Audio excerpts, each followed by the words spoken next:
We're going to get to Vulcan's tweet in a second here, but I do want to mention Broken Blade on set all weekend. Lights out.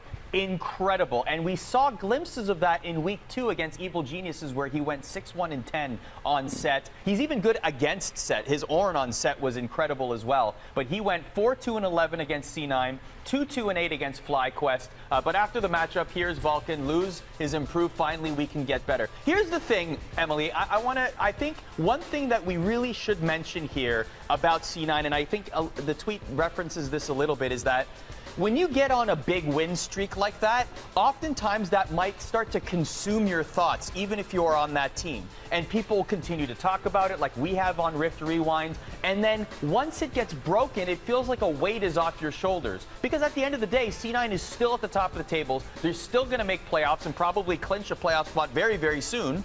And they still are the favorites to win the spring split. So it's almost as if they have less stress now, even though they're not going to set a record per se and go 18-0. Well, putting that aside, like even so talking about it from like an analytical perspective, it's so much more difficult to study your weaknesses and your flaws if you're winning. Because if you are just, for example, like smashing in lane or you're smashing early in jungle, it's going to end up covering up a lot of weaknesses that your team still has. And I do think that, this C9 team isn't peerless.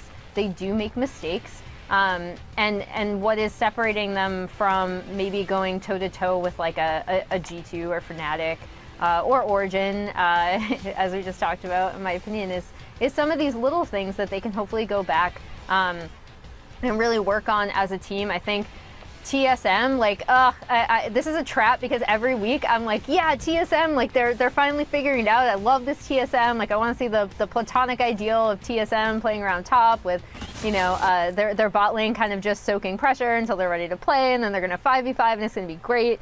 And then TSM always do badly after I talk well about them. So I think that I do really like what I saw from TSM though in this draft, even though like we know the Zillion is kind of a common pocket pick. I thought it was really great into Niski Zoe to help shutting him down and relying on Bjergsen for that. And then in their second match, I think we kind of just saw Bjergsen pop off on Aurelia, and that's really, it's something that you forget can happen. Bjergsen just kind of having a game like this. But it still can happen, and I really liked both sides of TSM I saw, so I'm breaking my own promise to myself, and now I'm sorry, TSM, because you're going to go 1-2 next week.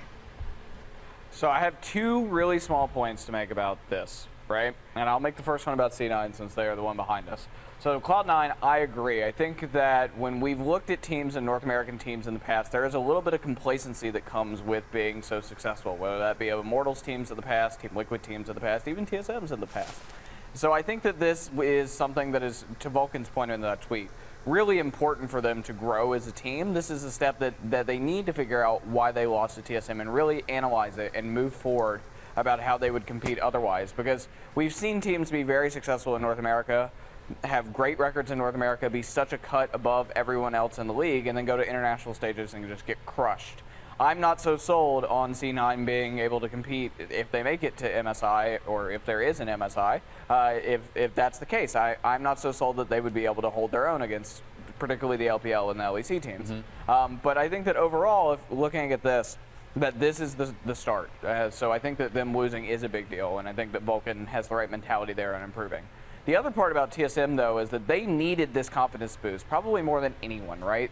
They have been inconsistent, and we've said throughout the entire split, and we said this when this roster was initially constructed, that this is a team that succeeds when they're firing on all cylinders and when they're emotionally controlled and put together and composed, right? And so I think that beating C9, being the first person to take down the Giant within your league, is the step in the right direction. I think that with TSM moving forward, the victory over C9 will mean more for them than they can say moving forward through the next couple of weeks. What's up, everybody? Arda Ocal here with ESPN Esports. Be sure to watch the Rift Rewind, an ESPN League of Legends show, every single Monday night, 6:30 p.m. Eastern, 3:30 Pacific, on Twitch, the ESPN app, YouTube, and Twitter.